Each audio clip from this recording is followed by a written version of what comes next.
Hello everyone, कैसे हैं आप। उम्मीद करती हूँ कि सभी लोग अच्छे होंगे और अच्छे से सबकी पढ़ाई चल रही होगी।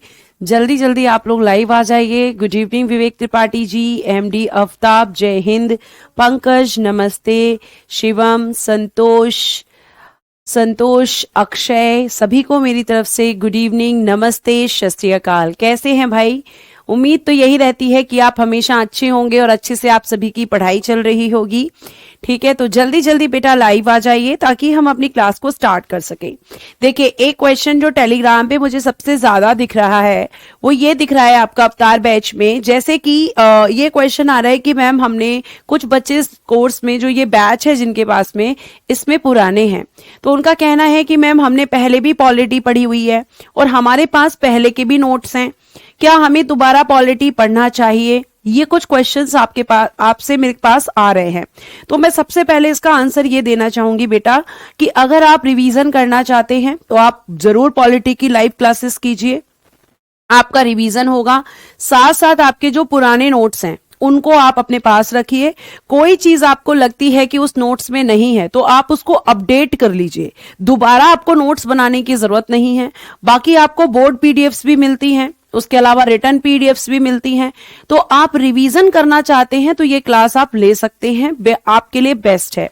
आपको डेली क्लास लेनी है, रिवीजन करना है और अपने नोट्स को अपडेट कर लेना है। उसके अलावा पुराने बच्चों को कुछ करने की जरूरत नहीं है। अब नए बच्चे हैं उनको तो क्लास करना ही है। फिर उनका क्वेश्चन है कि मैम हम पीडीएफ्स बनाएं। आप बेटा चाहते हैं तो बना सकते हैं, हैंड राइटिंग रिटर्न नोट्स जो होते हैं खुद के आप बना सकते हैं। लेकिन अगर आप देख रहे हैं कि टाइम कम है तो मैं ये सजेस्ट करूंगी कि आपको जो पीडीएफ्स मिलती हैं आप उनको बार बार रिवाइज करें, क्लास को बार बार देखें और ज्यादा से ज्यादा चीजों को याद करें। और जो पॉइंट्स आपको लग रहे हैं कि ये पॉइंट मुझे याद हो ही नहीं रहा है उसको फिर आप लिखें। पूरा लिखने की जरूरत नहीं है, ये आपका बेस्ट तरीका है, आपको ध्यान रखना है। ठीक है, चलिए फिर हम अपनी क्लास को स्टार्ट करते हैं। जी बिल्कुल स्टार्ट करते हैं। आपका आज का जो टॉपिक है मेरे बच्चे, वो टॉपिक है आपका प्रीएम्बल। ठीक है, प्रस्तावना आज का आपका टॉपिक है, इसी को हम पढ़ने वाले हैं। तो जल्दी से आपको एक हेडिंग देनी है, प्रस्तावना। ठीक है, हेडिंग क्या देंगे हम लोग, हेडिंग देंगे प्रस्तावना। ये आपकी आज की हेडिंग है। इसको बेटा हम उद्देशिका भी बोलते हैं। क्या बोलते हैं, उद्देशिका भी हम इसको बोलते हैं। ठीक है, बच्चे ये क्वेश्चन भी मुझसे पूछते हैं कि जो प्रस्तावना होती है या फिर जो प्रीएम्बल होता है या फिर ये जो उद्देशिका होती है, क्या ये आपका यहाँ पे एक ही चीज होती है या फिर ये अलग अलग होती है। ये बहुत क्वेश्चंस आते हैं। ठीक है, प्रस्तावना इसको इंग्लिश में लिखेंगे प्रीएम्बल। आप क्या लिखेंगे, प्रीएम्बल। अब मैं आपको ये बताऊंगी कि ये उद्देशिका या प्रस्तावना या फिर ये जो प्रीएम्बल ये है क्या। ये बहुत क्वेश्चन बच्चे पूछते हैं कि प्रीएम्बल क्या है। प्रीएम्बल क्या है बेटा, उससे जानने से पहले आप ये जानिए कि ये प्रीएम्बल आया कहां से। तो मैं आपको बता चुकी हूं कि प्रीएम्बल कहां से आया। देखिए, आपने बेटा एक पढ़ा था, मैंने आपको बताया था उद्देश्य प्रस्ताव, है ना। आपने यही पढ़ा था, उद्देश्य प्रस्ताव आपने पढ़ा हुआ है। आपने पढ़ा हुआ है ऑब्जेक्टिव रिजोल्यूशन, इसके बारे में बेटा जी मैंने आपको पढ़ाया है, ऑब्जेक्टिव रिजोल्यूशन। आप मुझे बताएंगे कि ऑब्जेक्टिव रिजोल्यूशन कब प्रेजेंट किया गया था। ऑब्जेक्टिव रिजोल्यूशन रिवीजन करा दूंगी मैं, शिवम रिवीजन भी करा दूंगी बेटा। ठीक है, बीच बीच में क्वेश्चन पूछूंगी, बीच बीच में क्वेश्चन पूछूंगी जो कल की क्लास से भी होंगे और आज की क्लास से भी होंगे। स्लो पढ़ाना बेटा, मैं बहुत स्लो पढ़ा रही हूं, लेकिन आपको भी थोड़ी सी स्पीड तो मेंटेन करनी पड़ेगी। क्यों करनी पड़ेगी, क्योंकि आपका एग्जाम जल्दी है और हमें सिलेबस भी कंप्लीट करना है, फिर आपको प्रैक्टिस भी करनी है। तो थोड़ा सा आप मैनेज कीजिएगा, थोड़ा सा और ज्यादा मैं मैनेज कर लूंगी। ठीक है, तो परेशान होने की जरूरत नहीं है। मैं एक चीज को कम से कम 3 से 4 बार आपको बोलती हूं। ठीक है, ये आपको ध्यान रखना है। आगे मेरी बात को ध्यान से सुनेंगे और कंटिन्यू करेंगे। बच्चों के आंसर भी आ चुके हैं। कब प्रेजेंट हुई थी बेटा उद्देश्य प्रस्ताव, कब पेश किया गया था, कब इंट्रोड्यूस किया गया था इसको? तो 13 दिसंबर 1946 को। और फिर इस उद्देश्य प्रस्ताव को स्वीकार किया गया था। ठीक है, एक्सेप्ट किया गया था। एक्सेप्ट किसने किया था? तो मैम कॉन्स्टिट्यूएंट असेंबली ने। कब किया था? 22 जनवरी 1947 को एक्सेप्ट किया था। ये तो मैं पहले ही आपको बता चुकी हूं, ये सब आपको मैं बता चुकी हूं। उसके बाद में अगर हम बात करते हैं तो ये जो आपका उद्देश्य प्रस्ताव है, ये जो आपका उद्देश्य प्रस्ताव है बेटा, यही आपका आगे चलकर यही उद्देश्य प्रस्ताव क्या बन जाता है? आगे चलकर यही प्रस्तावना बनता है, यही प्रस्तावना बनता है। यानी कि आप ये कह सकते हैं कि जो प्रस्तावना है, अगर हमसे इसको एक दूसरे तरीके से पूछा जाए, आपसे अगर पूछा जाए एक क्वेश्चन, क्या क्वेश्चन पूछा जाएगा? कि सोर्स ऑफ प्रीएम्बल। क्या क्वेश्चन आएगा? सोर्स ऑफ प्रीएम्बल, प्रस्तावना का स्रोत। क्या क्वेश्चन आएगा? प्रस्तावना का स्रोत। ये क्वेश्चन बेटा एग्जाम में आएगा, प्रस्तावना का स्रोत। तो आप क्या आंसर करके आएंगे? उद्देश्य प्रस्ताव आंसर करेंगे, क्योंकि यही उद्देश्य प्रस्ताव आगे चलकर क्या बनता है? प्रस्तावना बन जाता है। तो इस तरीके से भी ये क्वेश्चन आपसे पूछा जा सकता है। मैम हिंदी में पढ़ाओ बेटा, हिंदी में ही पढ़ा रही हूं, हिंदी में ही लिखवा रही हूं। सबसे ज्यादा तो मैं हिंदी ही आपको पढ़ाती हूं, ये आपको ध्यान रखना है। तो आपको मैंने क्या बताया कि उद्देश्य प्रस्ताव ही क्या बना? आपका प्रस्तावना। और इसीलिए हम इसको क्या करते हैं? इसीलिए हम इसको उद्देशिका भी कहते हैं, इसीलिए हम इसको उद्देशिका भी कहते हैं। यानी कि प्रस्तावना और उद्देशिका अलग अलग चीजें नहीं है। आपकी जो प्रस्तावना है, आपकी जो उद्देशिका है, वो अलग अलग नहीं है। क्यों अलग अलग नहीं है?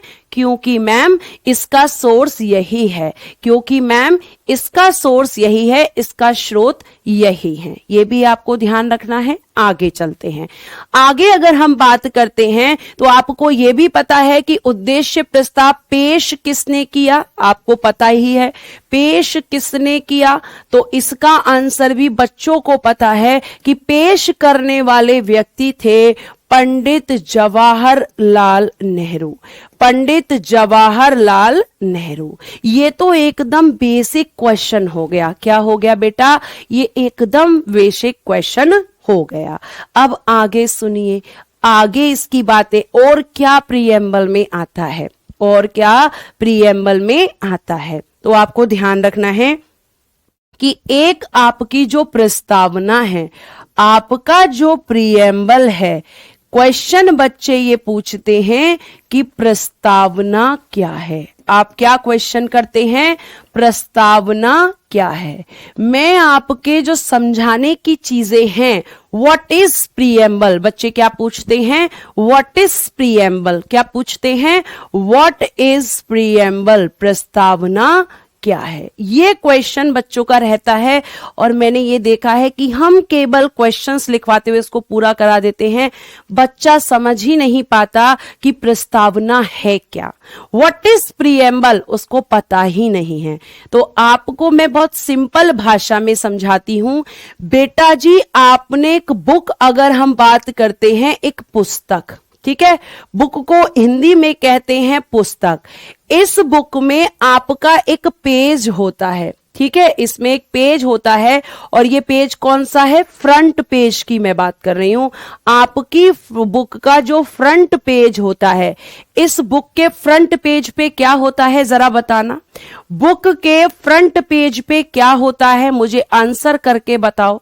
बुक के फ्रंट पेज पे क्या होता है, मुझे ये बताओ। क्या होता है बेटा? क्या होता है बुक के फ्रंट पेज पे? सबसे पहले पन्ने पर जब आप किताब छोड़ते हैं, किताब खोलते हैं तो आपको क्या देखने के लिए मिलता है? क्या देखने के लिए मिलता है? मुझे जल्दी से आंसर चाहिए, इतना टाइम लगेगा इसको बताने के लिए भी। क्या देखने के लिए मिलता है? जब आप किसी भी किताब का अपना पहला पृष्ठ खोलते हैं तो आपको क्या देखने के लिए मिलता है? इंट्रोडक्शन, या हम कहते हैं इंडेक्स। क्या देखते हैं आप? इंडेक्स। एक सूची आपको देखने के लिए मिलती है, इंडेक्स। इस इंडेक्स में क्या होता है कि इस किताब के अंदर क्या क्या दिया गया है, क्या बोला जाता है कि इस किताब के अंदर क्या क्या दिया गया है, ये कौन बताता है? इंडेक्स। आपके बुक की सूची आपको बताती है। तो आपकी जो प्रस्तावना है ना बेटा, ये क्या है? ये भी एक इंडेक्स है, ये भी एक सूची है। और ये किसकी सूची है? ये आपके संविधान की सूची है। ये आपके मेरे बच्चे कॉन्स्टिट्यूशन की इंडेक्स है।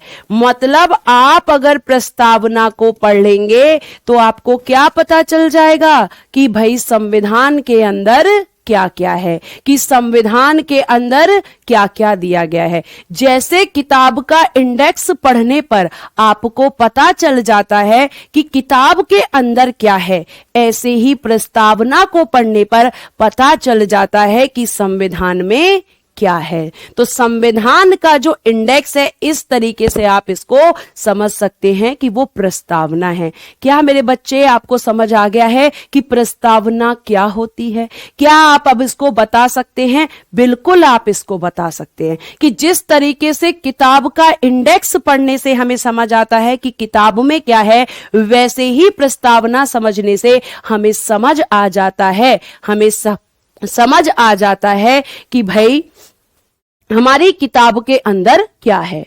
अब कुछ बच्चे कह रहे हैं कि मैम किताब के फ्रंट पेज पर प्रीएम्बल होता है। प्रीएम्बल भी होता है।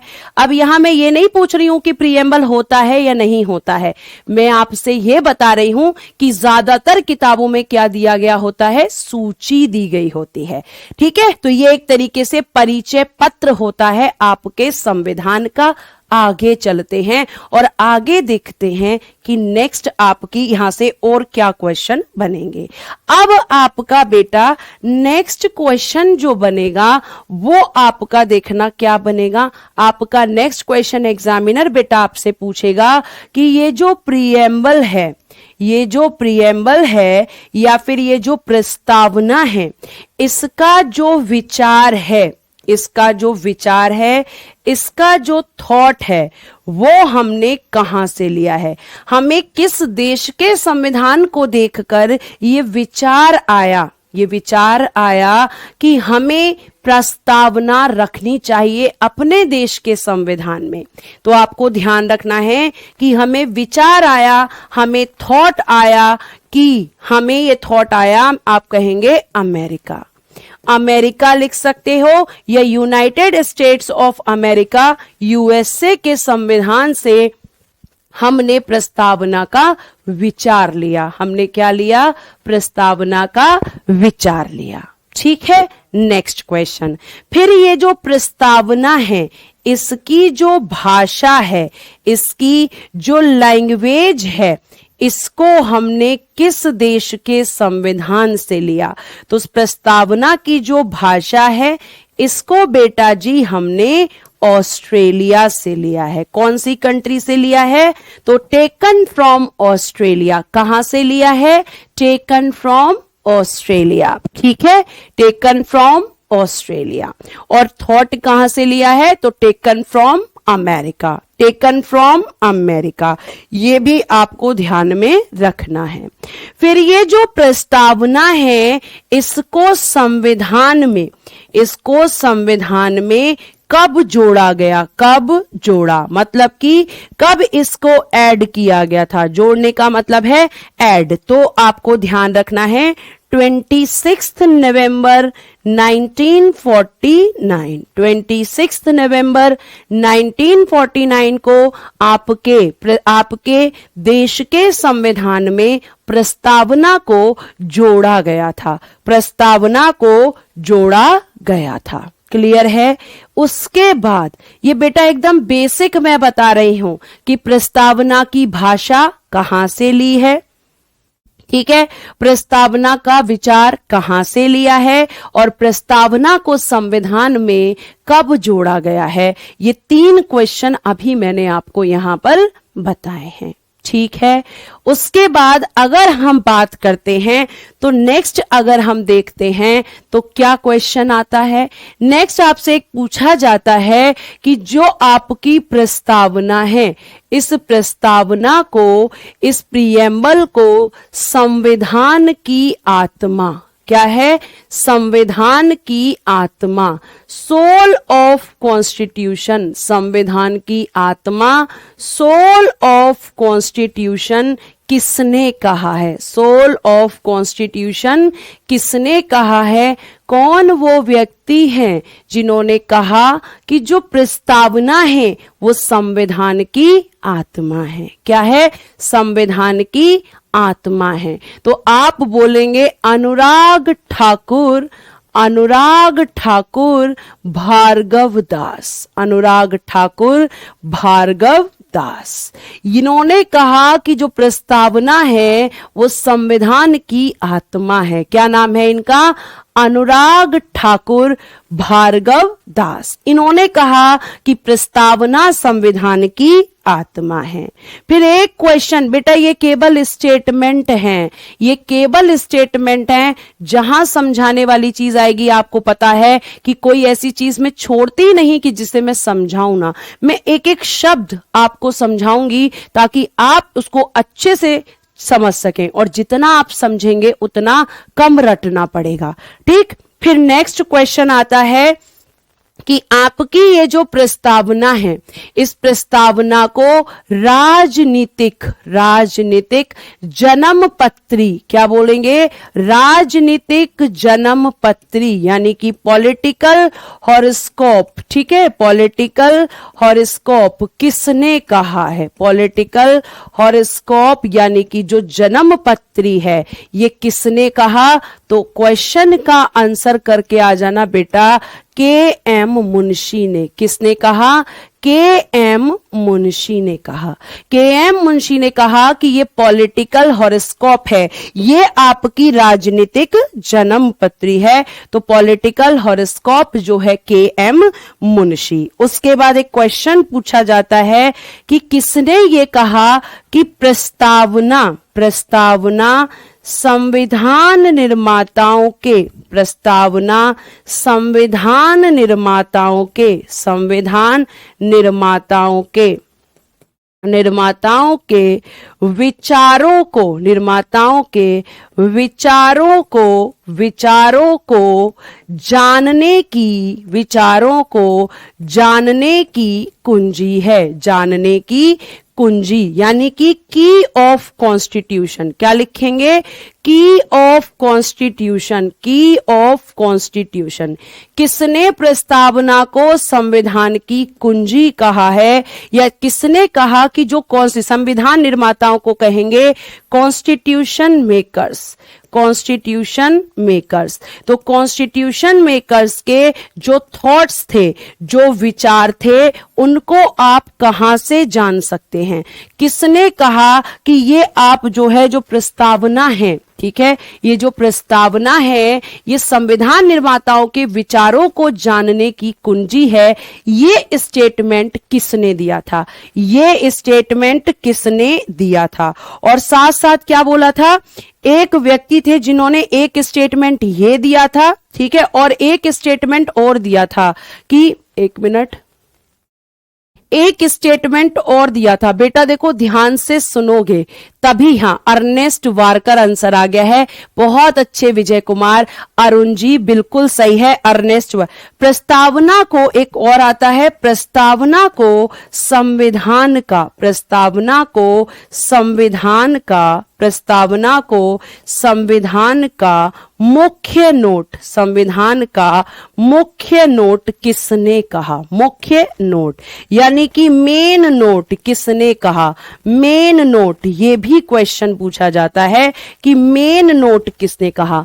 तो बेटा ध्यान रखिएगा कि ये जो दोनों स्टेटमेंट हैं, ये वाला स्टेटमेंट और ये वाला स्टेटमेंट, आंसर होगा अर्नेस्ट वारकर। क्या आंसर होगा, अर्नेस्ट वार्कर ने ये दोनों स्टेटमेंट आपके दिए हैं।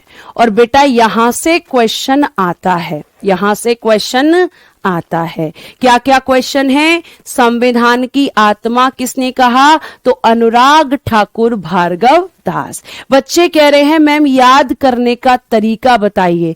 सबसे ज्यादा बेटा आपका याद करने का तरीका है कि आप चीजों को बार बार रिवाइज करें और ज्यादा से ज्यादा चीजों की प्रैक्टिस करें। यही आपका रामबाण है, ठीक है, ये आपको ध्यान रखना है। तो ये आपके विचारों को जानने की कुंजी अर्नेस्ट वार्कर और आपके प्रस्तावना को संविधान का मुख्य नोट किसने कहा?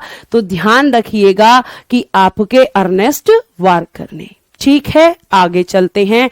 आगे हम चलते हैं और फिर हम आगे की तरफ देखते हैं कि आपकी प्रस्तावना से कुछ क्वेश्चंस और हैं। जैसे क्या क्वेश्चन आता है कि ये क्वेश्चन आता है कि जो प्रस्तावना है, इस प्रस्तावना के अंदर जो उद्देश्य हैं, जो भी उद्देश्य हैं, और अगर हम बात करें कि प्रस्तावना में, ध्यान से सुनिएगा, अगर मैं बात करती हूं मैम आप जो पढ़ा के इनकी पीडीएफ नहीं मिलती है, पीडीएफ तो बेटा पढ़ रही हैं, पीडीएफ तो पढ़ रही हैं, लेकिन फिर भी मैं चेक कर लूंगी, फिर भी मैं चेक कर लूंगी। ठीक है, क्लास के बाद आपकी सारी पीडीएफ पढ़ती हैं।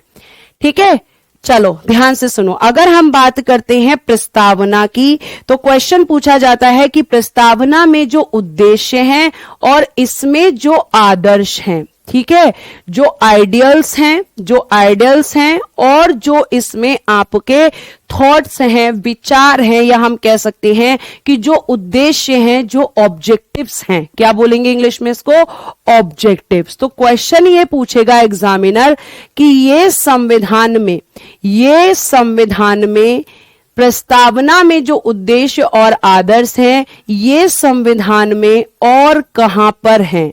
ये संविधान में और कहां पर वर्णित हैं? और कहां पर वर्णित हैं? ये क्वेश्चन बेटा एग्जाम में सीधा आपके एसएससी में पूछा गया है कि ये आपके जो प्रस्तावना में हैं, जो प्रीएम्बल में ये जो ऑब्जेक्टिव्स हैं और जो आइडियल्स हैं, ये और कहां पर देखने के लिए मिलते हैं? ये और कहां पर देखने के लिए मिलते हैं? तो आंसर करना कि मैम ये मौलिक अधिकारों में देखने के लिए मिलते हैं।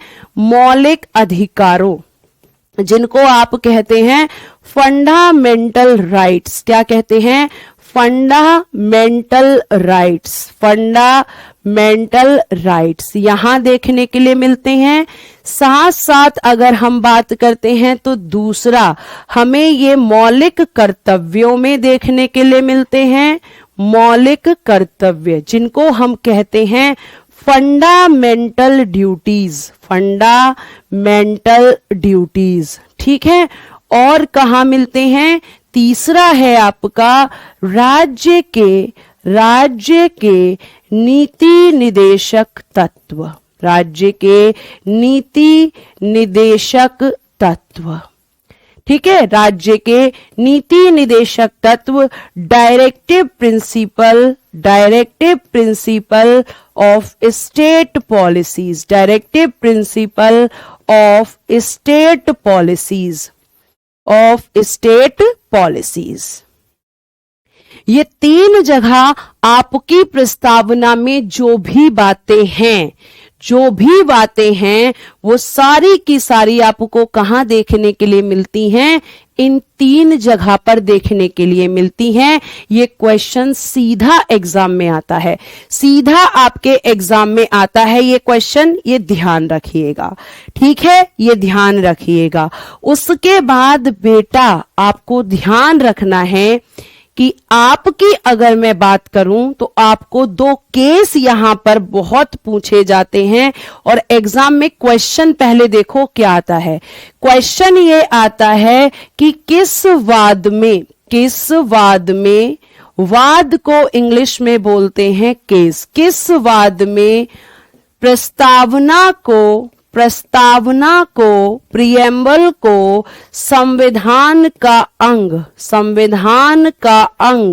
संविधान का अंग, ठीक है, एक मिनट, संविधान का अंग, संविधान का अंग नहीं माना गया, नहीं माना गया, नहीं माना गया, यानी कि not a part of constitution, not a part of constitution. ये किस केस में कहा गया? ये क्वेश्चन सीधा आता है, ये क्वेश्चन सीधा आता है, ठीक है। आगे देखिएगा, यहां पे ध्यान से सुनिएगा। अगर हम यहां पे बात करते हैं तो आपका इस क्वेश्चन का जो आंसर होगा, आंसर क्या लिखेंगे बेटा? आंसर लिखेंगे बेरूबारीवाद, बेरूबारीवाद, बेरूबारीवाद 1960। क्या लिखेंगे? Berubari case, Berubari case 1960। इसमें आपके सुप्रीम कोर्ट ने, किसने दिया ये जजमेंट? निर्णय किसने दिया था? जजमेंट किसने दिया था? निर्णय किसने दिया था? तो कहना कि मैम सुप्रीम कोर्ट ने। किसने दिया था बच्चा? सुप्रीम कोर्ट ने दिया था, या आप कह सकते हैं कि आपके सर्वोच्च न्यायालय ने दिया था, सर्वोच्च न्यायालय। सर्वोच्च न्यायालय ने कहा कि जो प्रस्तावना है वो संविधान का भाग नहीं है, वो संविधान का भाग नहीं है। तो इनरी बेरूवारीवाद जो है, इनरी बेरूवादीवाद जो है 1960 का है, और सर्वोच्च न्यायालय ने क्या कहा कि प्रस्तावना संविधान का अंग नहीं है। मैं इंग्लिश में भी लिख देती हूं, preamble is not a part of constitution, preamble is not a part of constitution, preamble is not a part of constitution। तो किस केस में कहा गया? इनरू बेरीबारी केस में कहा गया कि प्रस्तावना संविधान का अंग नहीं है। अब क्योंकि बेटा क्या कहा गया, ध्यान से सुनना, एक एक चीज मैं तुम्हें ध्यान से समझा रही हूं और बहुत धीरे लेके चल रही हूं, ताकि तुम्हें जब चीजें समझ आने लगे तब मैं थोड़ा सा स्पीड बढ़ाऊंगी, ठीक है। अब ध्यान से सुनो, क्या कह रहा है? अंग नहीं है। क्या बोल रहा है? पार्ट नहीं है। अब भैया जब ये अंग नहीं है, पार्ट नहीं है, तो क्या होगा? तो फिर क्या होगा? ध्यान रखिएगा कि अगर हम बात करते हैं तो इसका अर्थ है, इसका अर्थ है, इसका अर्थ है कि संसद, इसका अर्थ है कि संसद, कि संसद, कि संसद, संसद यानी कि पार्लियामेंट, पार्लियामेंट, इसका अर्थ है कि संसद प्रस्तावना में, प्रस्तावना में, प्रस्तावना में संशोधन, प्रस्तावना में संशोधन नहीं कर सकती, प्रस्तावना में संशोधन नहीं कर सकती, नहीं कर सकती। ये आपको ध्यान रखना है, ये सीधा सीधा इस केस में कह दिया गया। अब मुझे पता है मेरे बच्चों, आपके लिए एक नया शब्द आ गया है। शब्द क्या है? संशोधन, अमेंडमेंट। अब मैं आपको आज आपको ऐसे समझा दूंगी कि आप कभी भी नहीं बोलेंगे कि अमेंडमेंट क्या होता है। मैं वो वर्ड हमेशा पकड़ूंगी जो बच्चों को समझने में दिक्कत होती है, पर आपकी एक ही शर्त है कि आराम से पढ़ो, और बीच बीच में रिवीजन भी करवाऊंगी, दोनों केस बता के फिर तुमसे कुछ क्वेश्चन पूछूंगी, ठीक है। संशोधन, देखो सबसे पहला आपका क्वेश्चन होता है कौन करता है? क्या क्वेश्चन करते हो आप?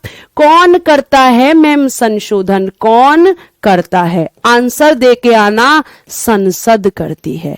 पार्लियामेंट जो है वो आपके कॉन्स्टिट्यूशन में अमेंडमेंट करती है, वो आपके कॉन्स्टिट्यूशन में अमेंडमेंट करती है, ठीक है। अब ये जो अमेंडमेंट है इसको सिंपल भाषा में बताओ मैम, अमेंडमेंट का अर्थ क्या है? इसका मीनिंग क्या होता है? इसका मीनिंग क्या होता है? तो बोलना संविधान में परिवर्तन। क्या होगा? संविधान में परिवर्तन, changes in constitution, changes in constitution, changes in constitution. ये आपका सिंपल भाषा में इसका अर्थ होता है कि आपके संविधान को जब परिवर्तित करना है, उसमें कोई नई चीजें ऐड करनी है, तो संसद क्या करती है? संसद मैम संशोधन करती है। क्या करती है? संसद संशोधन करती है। ये आपको ध्यान रखना है। तो संशोधन संसद करती है, ध्यान रखना। और संशोधन का अर्थ क्या होता है? तो मैम संशोधन का अर्थ होता है संविधान में परिवर्तन। और ये जो संसद संशोधन करती है, ये जो संशोधन होता है, ये आर्टिकल 368 के अनुसार, आर्टिकल 368 के अनुसार, according to article 368, according to article 368, बच्चा कह रहा है मैम पार्लियामेंट को थोड़ा एक्सप्लेन कर दो। तो देखो, अगर मैं आपसे बात करूं तो संसद किसको कहते हैं? 3 लोगों का नाम संसद है। इस संसद में लोकसभा आता है, ठीक, इस संसद में राज्यसभा आता है, और इस संसद में राष्ट्रपति यानी कि आपके देश के प्रेसिडेंट आते हैं। इन तीनों का जो कॉमन नाम होता है वो संसद होता है। और यहीं से एसएससी ने क्वेश्चन पूछ लिया। क्या क्वेश्चन पूछा? संसद के कितने अंग हैं? संसद के अंग, पार्ट ऑफ पार्लियामेंट। क्वेश्चन क्या है? Part of parliament. तो बेटा ध्यान रखना कि इसके जो पार्ट हैं वो 3 हैं। कौन कौन से हैं? 3, लोकसभा, राज्यसभा और आपके राष्ट्रपति, ठीक। और फिर आपका क्वेश्चन आएगा कि संसद के कितने सदन हैं? संसद के सदन, house of parliament, house of parliament, संसद के सदन। तो क्या लिखोगे? House of parliament, house of parliament. तब आप आंसर करना बेटा कि मैम यहां पर 2 हाउस हैं। कौन कौन से? लोकसभा और राज्यसभा, ये 2 हाउस हैं। और लोकसभा, राज्यसभा, राष्ट्रपति, ये तीनों इसके अंग हैं। ये आपको ध्यान रखना है, ठीक है, ये आपको ध्यान रखना है। आगे सुनिए, बच्चे कह रहे हैं मैम ऊपर लिखा है कि संसद संशोधन नहीं कर सकती। तो बेटा प्रस्तावना में संशोधन नहीं कर सकती बेरोजगारी केस में, क्योंकि ये कह दिया गया था कि भैया ये अंग नहीं है। और एक चीज और ध्यान रखना कि आपकी जो संसद है, आपकी जो संसद है, ये केवल संविधान के भागों में संशोधन कर सकती है। संविधान के भागों में संशोधन, यानी कि ये केवल पार्ट्स को अमेंड कर सकती है। लेकिन बेरोजगारी केस में कह दिया कि प्रस्तावना में पार्ट नहीं है, प्रस्तावना पार्ट नहीं है, ठीक है। अब आगे देखना, उसके बाद देखना, अब आपका एक अगला केस है जिसका नाम है केशवानंद भारती बनाम, केशवानंद भारती बनाम केरल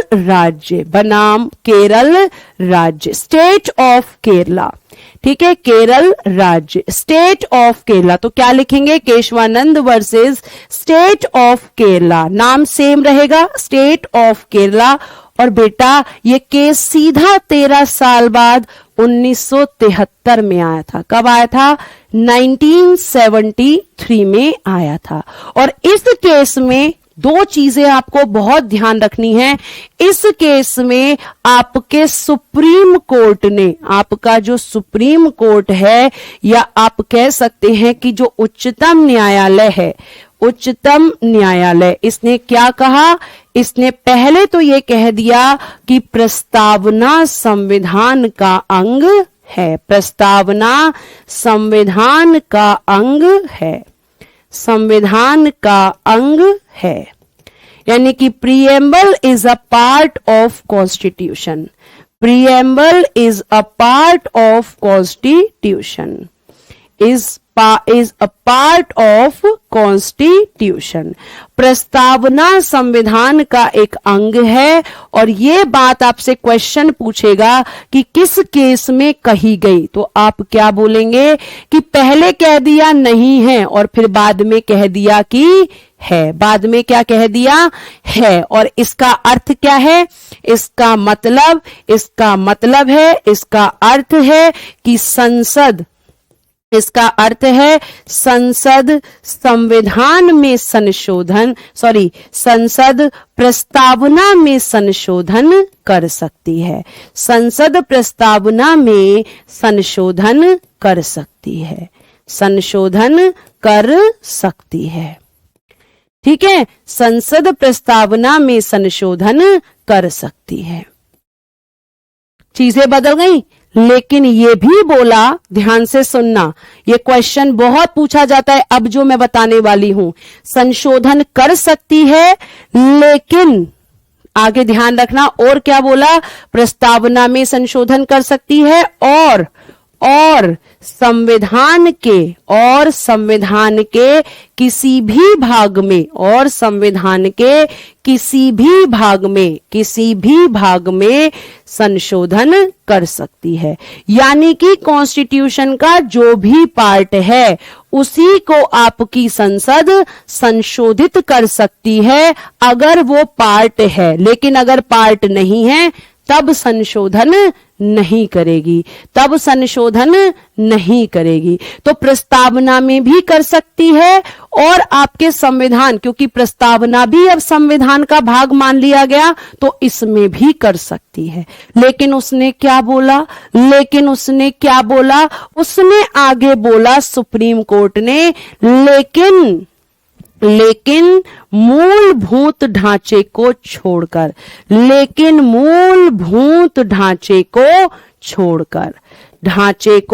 छोड़कर, बेटा यहां पे अब समझने वाली चीज है, ध्यान रखना। ये क्वेश्चन सीधा आता है, इसको क्या बोलेंगे इंग्लिश में, बेसिक स्ट्रक्चर।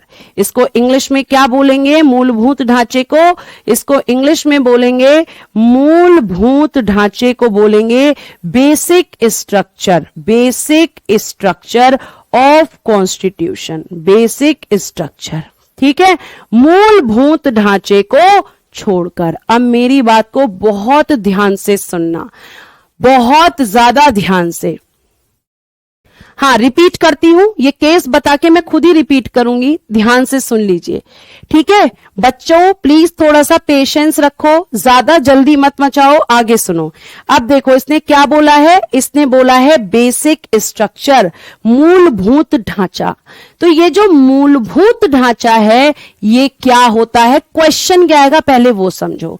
क्वेश्चन ये पूछेगा कि किस केस में कोर्ट ने कहा कि प्रस्तावना की जो प्रस्तावना है वो संविधान का अंग है, तो आप क्या बोलेंगे, केशवानंद केस है, केशवानंद केस में कहा।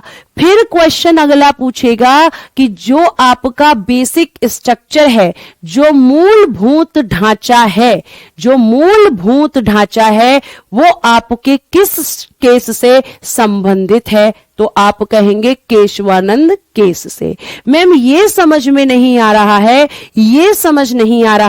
कि ये जो केशवानंद केस में ये जो मूलभूत ढांचा है, ये आपको ध्यान रखना है कि यहां पे पूछ सकते हैं, आपके दिमाग में भी आ रहा होगा,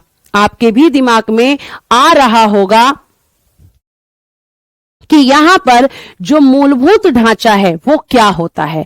तो ध्यान से सुनिए, संसद को जब ये पता चला कि सुप्रीम कोर्ट ने कहा है कि मूलभूत ढांचे में परिवर्तन नहीं कर सकते, तो संसद ने तुरंत सुप्रीम कोर्ट से पूछा कि ये बताइए कि मूलभूत ढांचा क्या है, आप हमें ये बताइए, इसको डिफाइन कीजिए, क्योंकि संविधान में कहीं पर भी बेसिक स्ट्रक्चर को परिभाषित नहीं किया गया, क्योंकि संविधान में कहीं पर भी मूलभूत ढांचे को परिवर्तित नहीं किया गया। ठीक ठीक है, नहीं किया गया। तो फिर आप बताओ ये क्या है। तो सुप्रीम कोर्ट ने क्या कहा, मैं समय समय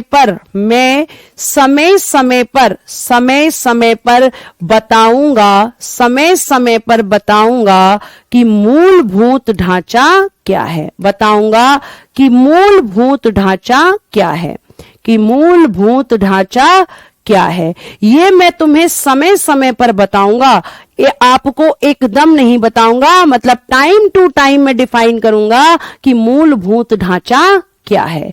मूलभूत ढांचा क्या है, यानी कि एक तरीके से सुप्रीम कोर्ट ने इस केस में संसद के संशोधन की जो शक्ति है उसको कंट्रोल किया, उस पर नियंत्रण कर लिया कि वो समय में किसी को भी बोल सकता है कि ये मूलभूत ढांचा है, तुम इसको नहीं बदल सकते, ये मूलभूत ढांचा है, इसको भी तुम संशोधन नहीं कर सकती, संसद से कहेगा आपका सुप्रीम कोर्ट। तो मूलभूत ढांचे की परिभाषा कहीं पर भी नहीं है।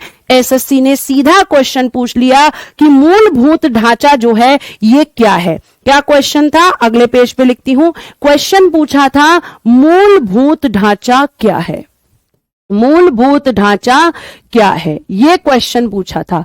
मूलभूत ढांचा क्या है, तो आप आंसर करना कि ये एक न्यायिक निर्णय है। क्या है, ये एक न्यायिक निर्णय है, ये एक जुडिशियल जजमेंट है, ये एक जुडिशियल जजमेंट है।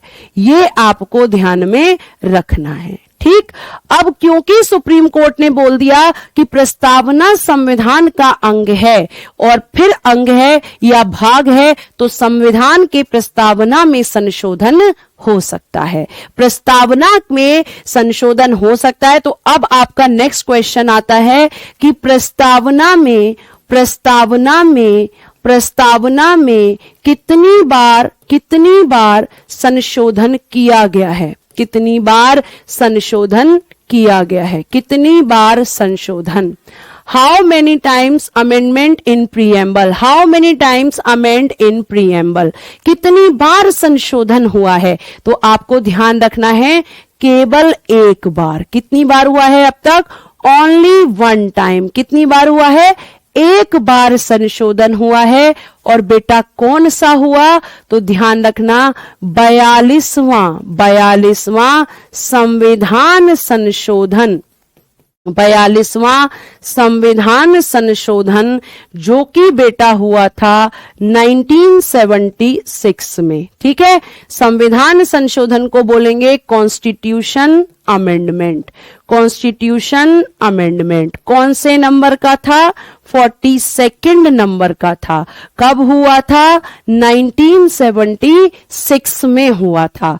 ठीक है, ये आपको ध्यान रखो। तो ये आपको ध्यान रखना है कि 1976 में हुआ था। और क्या किया गया?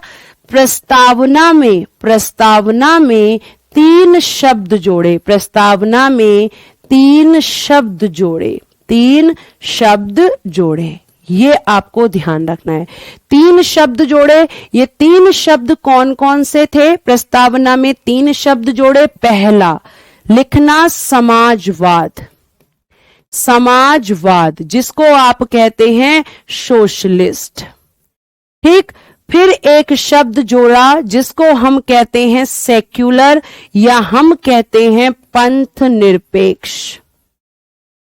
और एक वर्ड जोड़ा बेटा अखंडता, अखंडता जिसको हम कहते हैं इंटीग्रिटी, इंटीग्रिटी जिसको हम कहते हैं इंटीग्रिटी। ये 3 शब्द आपके यहां पर जोड़े गए थे जिसको हम कहते हैं इंटीग्रिटी। ठीक है, इंटीग्रिटी, ये ध्यान रखिएगा। ये 3 बार अभी तक आपके शब्द यहां पर जोड़े गए हैं। इंटीग्रिटी, ठीक, अखंडता, ये आपको आज मैंने पढ़ाया। अब ध्यान से सुनो क्या क्या मैंने आपको पढ़ाया। देखो, मैं आपको लेके चलती हूं फर्स्ट पेज पर। पहले मैंने आपको बताया कि प्रस्तावना का सोर्स क्या है या प्रस्तावना को उद्देशिका क्यों कहते हैं, क्योंकि इसका जो सोर्स है वो ऑब्जेक्टिव रिजोल्यूशन है, वो आपका उद्देश्य प्रस्ताव है और ये इसका सोर्स है, इसीलिए प्रस्तावना को उद्देशिका भी कहा जाता है।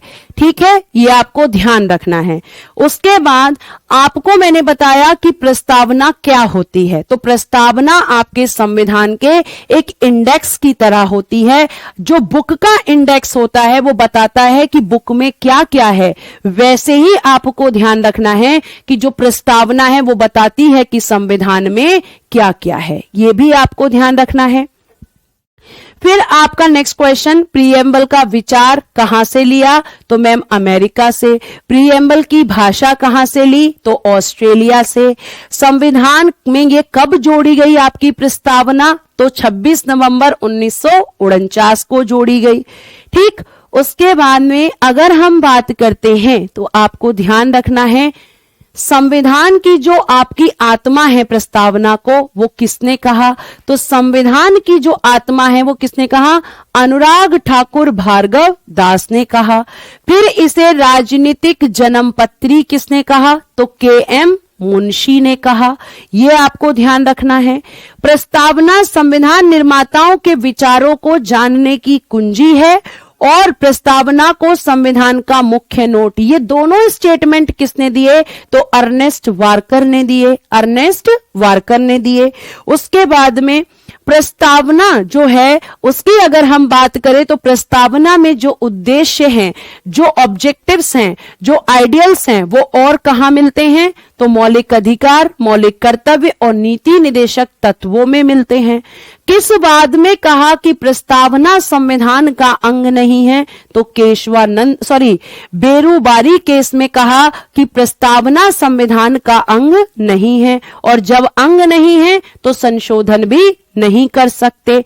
फिर उसके बाद में बोला, केशवानंद केस में बोल दिया कि भाई ये इसका अंग है, इसका अंग है और जब अंग है तो संशोधन कर सकते हैं। संशोधन किसी भी भाग में कर सकती है लेकिन मूलभूत ढांचे को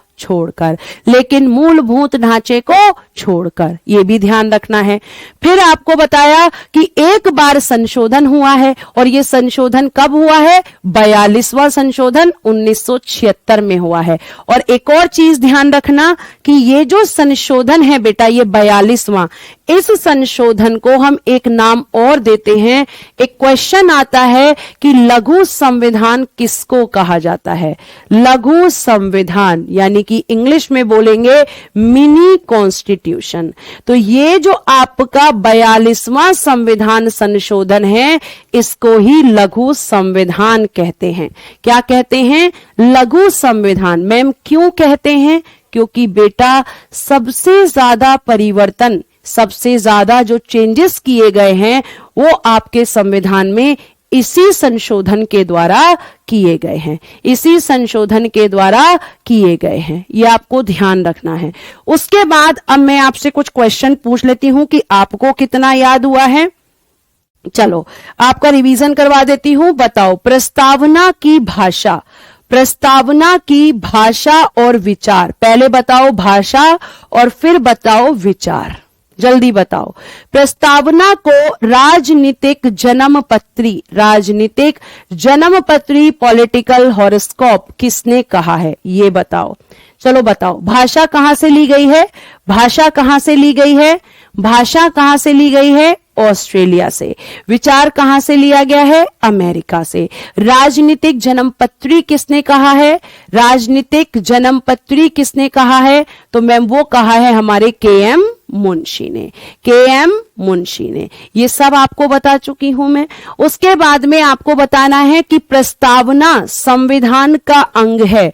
संविधान का अंग किस में कहा? संविधान का अंग किस में कहा? और मूलभूत ढांचा, बेसिक स्ट्रक्चर जो वर्ड है ये कौन से केस में कहे गए? ये कौन से केस में कहे गए? ये क्वेश्चन आपसे पूछा जाएगा। कौन से केस में कहे गए? ठीक है, कौन से केस में कहे गए जल्दी बताओ। फिर मैं आपको 2-4 चीजें और बताऊंगी किस कौन से केस में कहे गए। हाँ जी, ऑस्ट्रेलिया है, अमेरिका है, वेरी गुड, सबका सही आंसर आ रहा है। के.एम. मुंशी है। और ये किस केस में कहे गए? केशवानंद भारती केस में। केशवानंद वाला जो आपका केस था उसमें।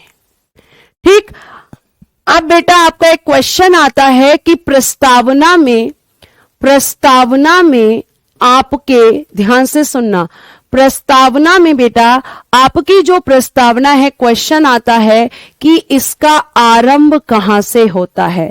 मतलब आपकी जो प्रस्तावना है, इसकी जो शुरुआत है वो कहां से होती है, तो आप कहेंगे हम भारत के लोग। कहां से होती है?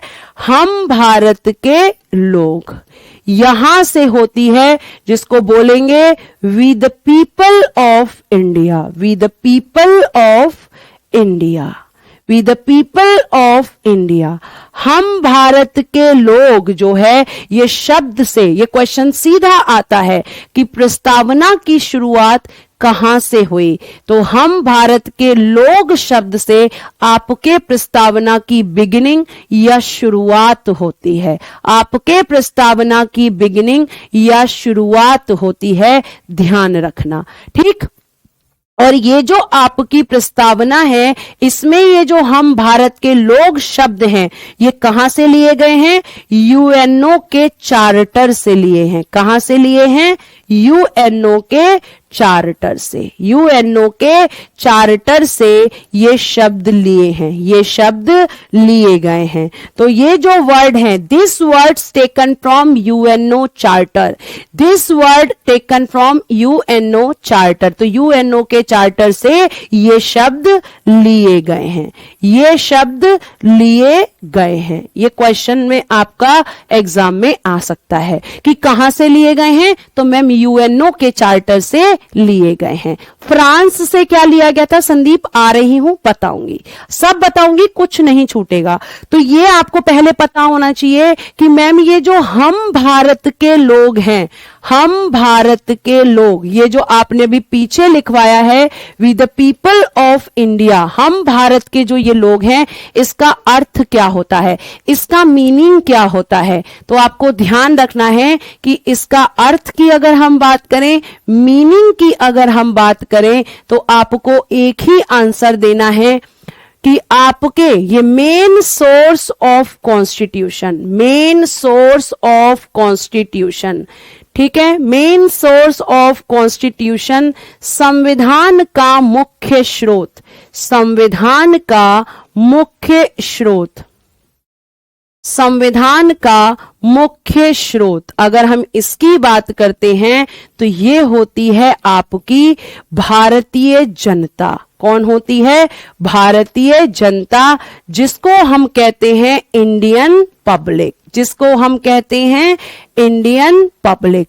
भारत की जो जनता है उसने ही संविधान को शक्ति दी है। इसका मतलब है कि जितनी भी शक्तियां होती हैं वो सब जनता के पास होती हैं। जनता ने संविधान को बनाने की शक्ति दी है और इसीलिए इसकी जो शुरुआत होती है वो हम भारत के लोग शब्दों से होती है। तो आज हम इसको यहीं रोकते हैं। कल मैं प्रस्तावना को खत्म करूंगी, कल मैं प्रस्तावना को खत्म करूंगी, ये आपको ध्यान रखना है, और साथ साथ आपके संविधान के सोर्स बताऊंगी, ठीक है। तो आज के लिए इतना ही ध्यान रखना, ये आपको पता होना चाहिए। Thank you so much, bye bye, take care and good night all of you.